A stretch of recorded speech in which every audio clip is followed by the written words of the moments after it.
they have they will always be they will always be batting that one out, and it feels like they always want to get that Gragas first pick, either to flex it into mid lane or to put it in the support position. Now NAOS, they are going to respond with the Galio for themselves.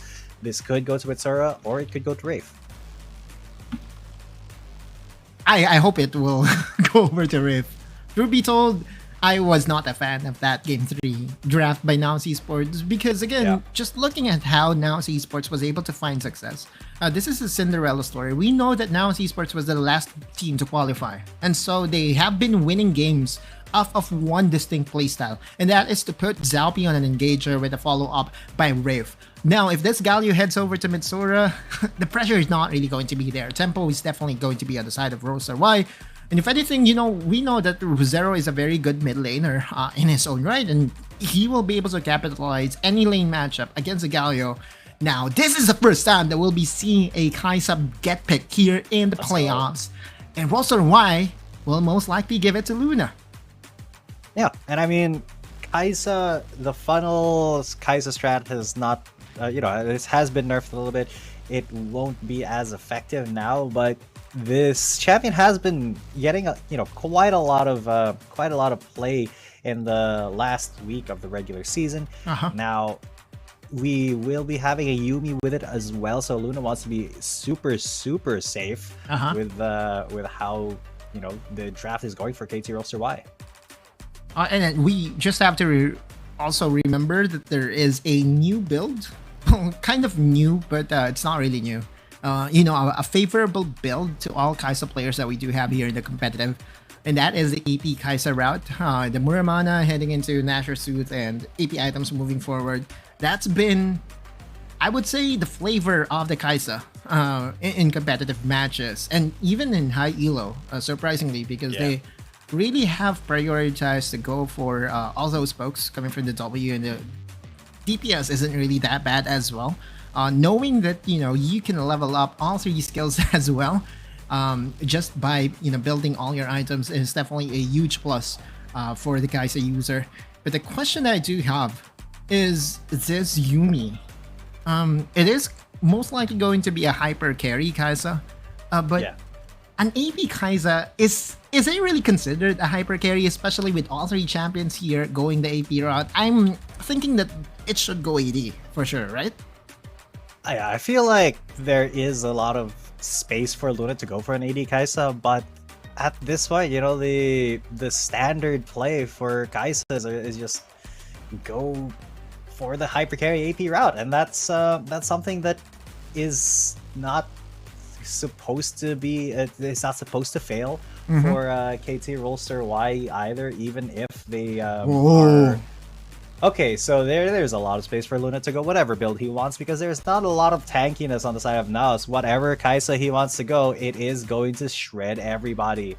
So I don't think it'll matter whatever build Luna wants to do. So yeah, a lot of pressure for KT.RY to perform now, because NAOS eSports, they are pulling out a pretty aggressive composition.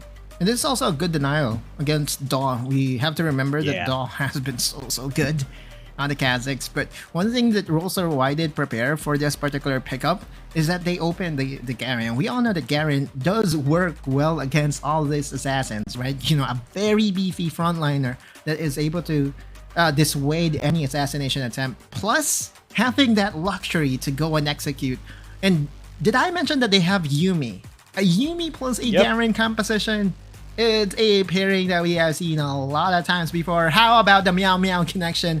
A good throwback when Rengar and Yuumi was played almost side by side. Oh, well, anyway, never mind that. Rengar is not going to be locked in here. It is still going to be a Shen Zhao. But you look into this match, or to this particular lineup by WRL, and the only thing that you can be thankful for if you're NAOS is that Nomel is no longer on the engager, which at least kind of gives you at least a little bit more of an advantage, because WRL really is heavily dependent on Nomel being able to play make for his squad. So we'll have to closely consider or closely monitor if that will be impactful in the game number 4, because if if NAOS does win against Roller.Y, then I pretty much am certain that Nomel really has to stick with engagers. Yeah, so man, this can be a return to form for NAOS eSports, or it could be a little bit of a shocker for them also, because at this point it just has to be incredibly clean play from NAOS eSports. They have these, the engaged support in the form of the Rakan. He can be an engager. He can also, play disengage, and that's completely fine. Now, this is looking a little bit dicey, if I'm being honest, for NAOS eSports, especially because there is a Xin Xiao on the field. That's one of the ways to kind of keep Kha'Zix in check, especially with the amazing jungle ability and awareness that Do does have. And basically Zaupi is playing his own champion, Do's signature champion against him, so he has to expect that Do will be able to read his movements a lot easier. There will be no response for NAOS on this cheese that is being laid out here by KT.RY. KT.RY will be sending their dual lane on the top side, and similar to game number 3, Roller.Y is very aggressive and is going to invade the jungle camps here by NAOS. Let's see if NAOS will be able to respond properly this time, because in game number 3, all those invades by KT.RY did not go punished. True. And this time KT.RY, they are still looking to start with an invade, and it is gonna work. Look at the pretty much abandoned lane up there by NAOS eSports. They have their side set on the bottom half of the map, which is completely fine as well.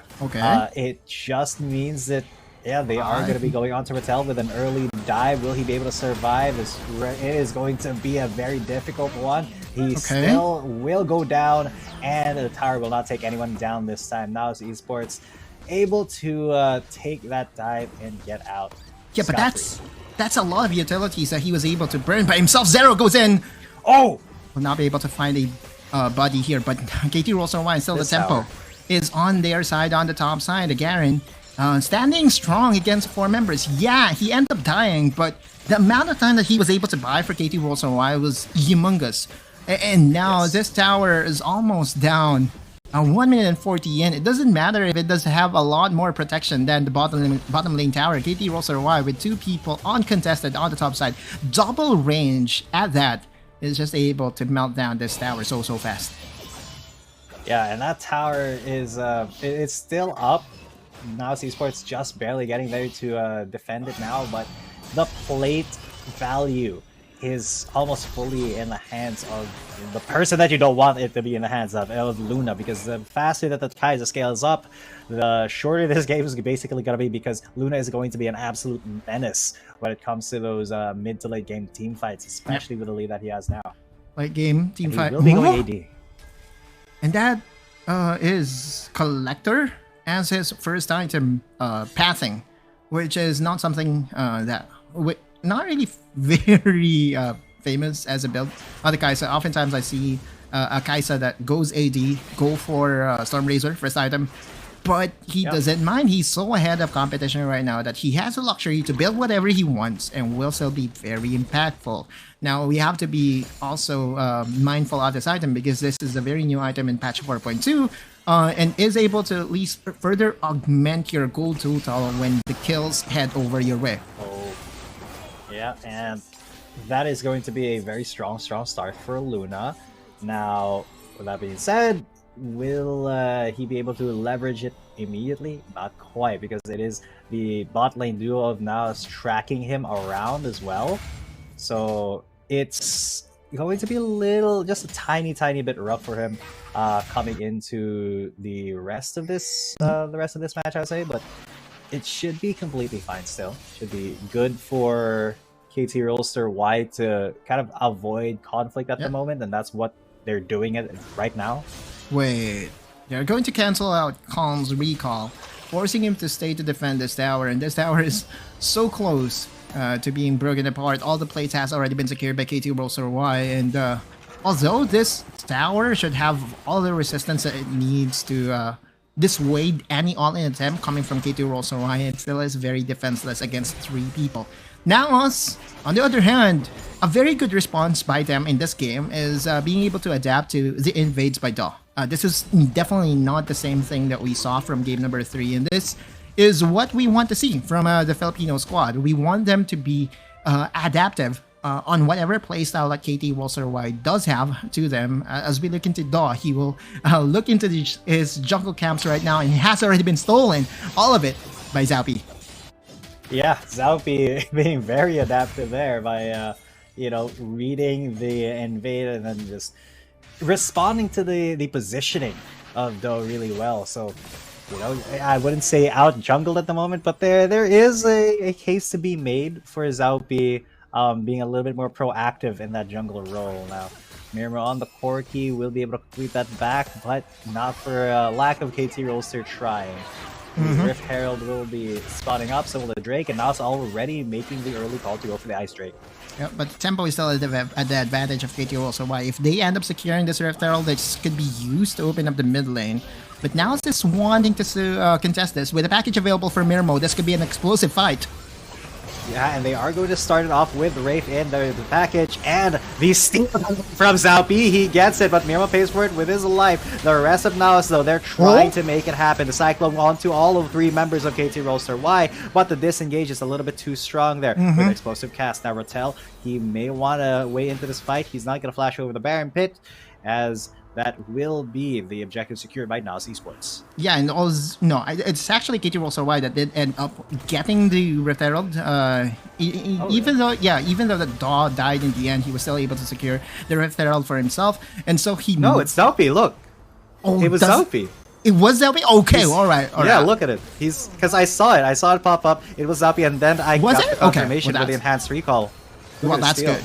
That's good for NAOS eSports if that's the case. Yeah, it was an eventual steal. You're right, and then that would definitely be an advantage for NAOS eSports now, G10, because that had it been that Rift Herald went over to the side of WRL, it would have been disastrous for the tempo overall by NAOS. But now by being able to secure that Rift Herald, at least they are able to slow things down and able to summon this Rift Herald possibly in the mid lane, or they will be summoning it in the top lane to try to even out. There isn't a lot of danger, but Wraith is there to keep him safe for the grand entrance, and the charms coming through as well. Explosive cast to get him off of the back of Zero and Rattel, but it is going to be the tower up here in the top lane. Goes to Mirmo. Luna, though, trades it out with another tower in the bot lane for them. Now, Zaupi's in the middle of the jungle, contesting just the wolves against Rattel, and yeah, this escort mission of the Rift Herald Shelly gonna get 2 charges off. Very, very good. Yeah, very they efficient. won't be able to save their own one.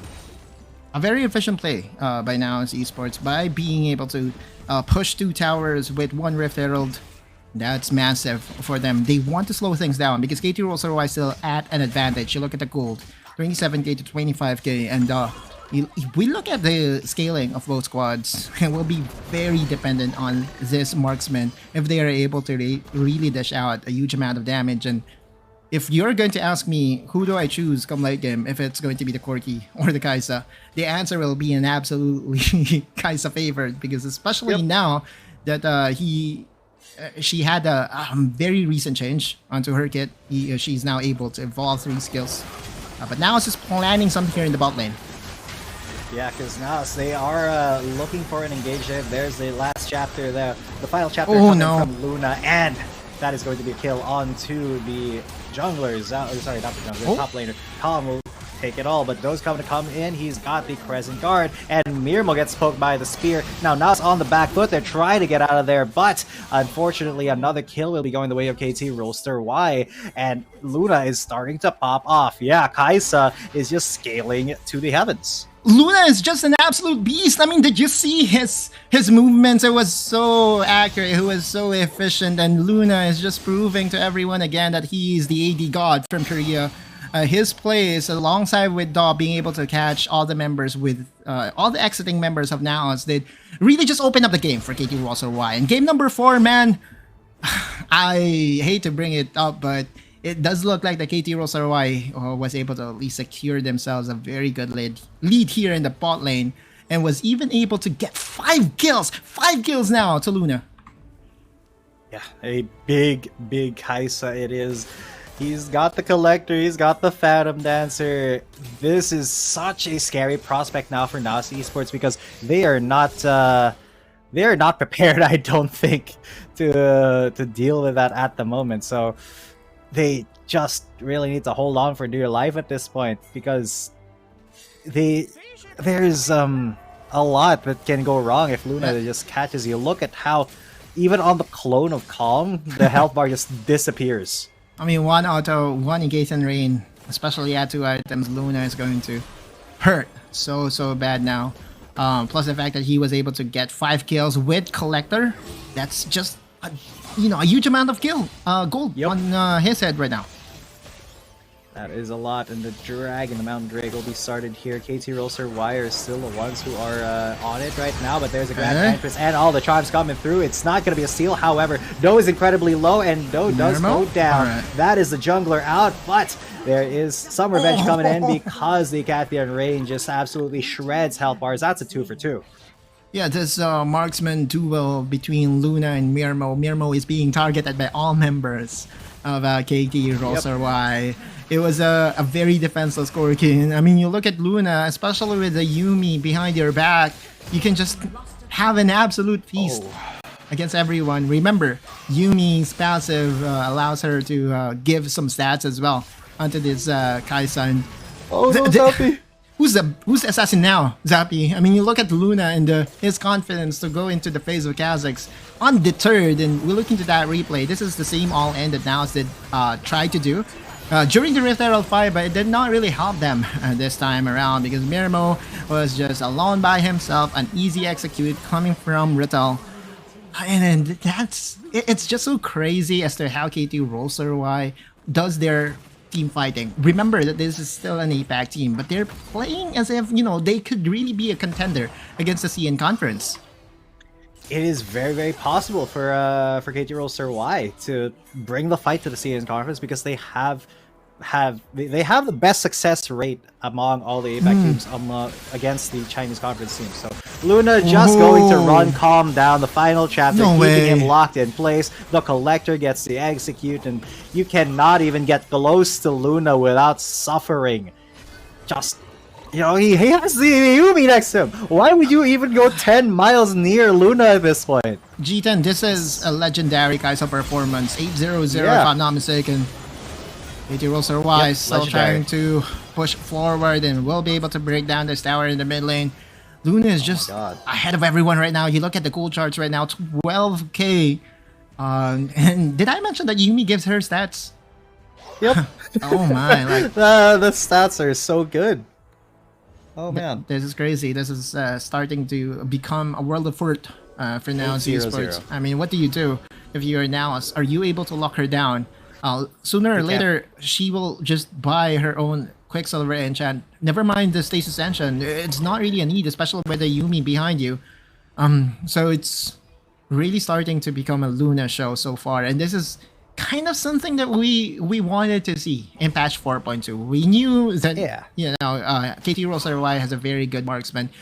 And he did say that if there is a specific matchup that he wants to look forward to, and that is between him and Demon Cat, because he knows that Demon Cat is also a very good AD.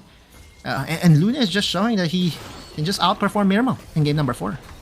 Yeah, Demon Kai, look out. I don't even know if they'll get a chance to go up against Luna, because, if NAOS lose this match and go into the lower brackets, there's a very good chance that, they may see Bigmer Galaxy there as well. So, who knows? But Luna right now, he has all of his team's kills. Every single kill has been funneled into Luna, and it is paying dividends. He's picked up some survivability for himself, got a Bloodthirster, so that, he's got that shield. He won't die quickly. Quicksilver as well. Oh, man. Oh, man.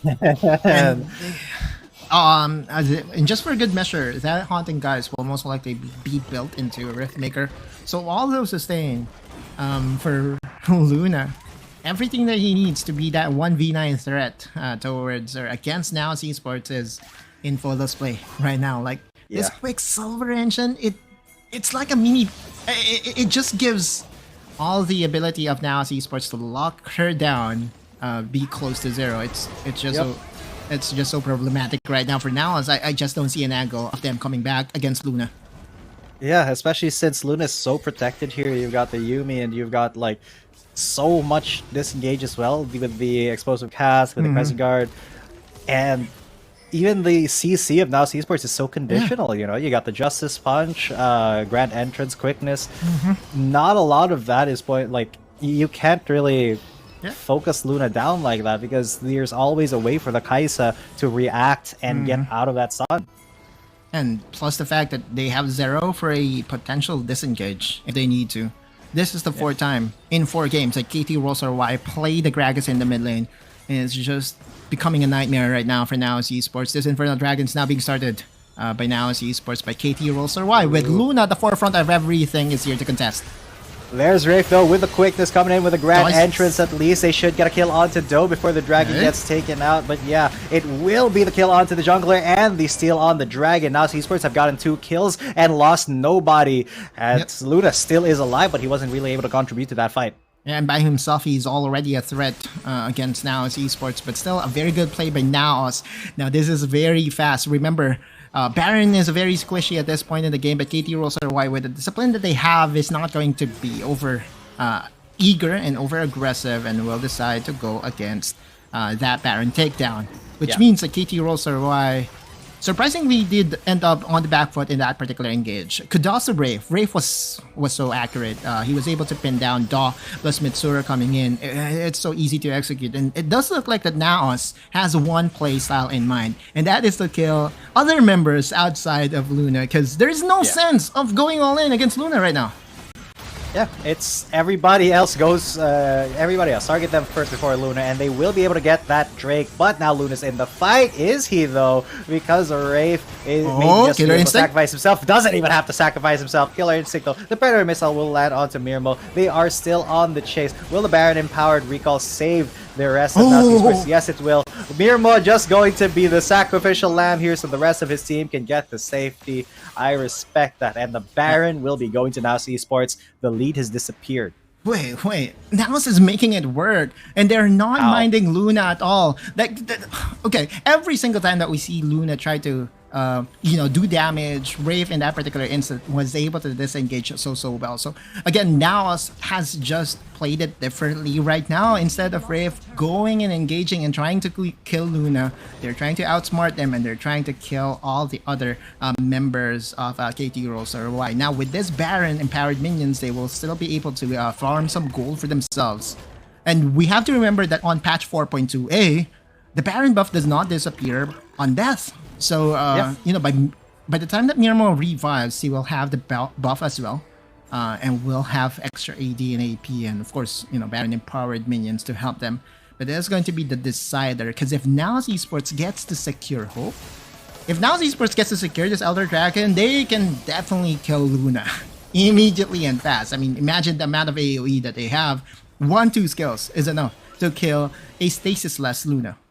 That's true. That is very, very true, and that may be the way for NAOS eSports to get there, because no stasis on Luna means he does have to be very, very careful. Even with the Quicksilver Sash, it's still so difficult for them to really decide where to go here. Yeah, I mean, the Quicksilver is there to really counter Riff, but at this point, Riff has just figured that, hey, you know what? I'm not going to attack you anytime soon. Don't need to. Anyway, so I'm just going to focus on your jungler and we're going to win the objective fight.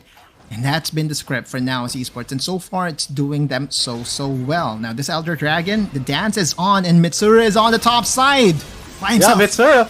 He's just gonna go for the split push win. Is this the right choice for NAOS eSports? Possible. It could be if they delay this. Look at that, the inhibitor turret is already down. He's just going for the Nexus. Rattel is forced to go back here, and Mitsura, look at the he's just while the rest of the game is happening over at Baron Pit.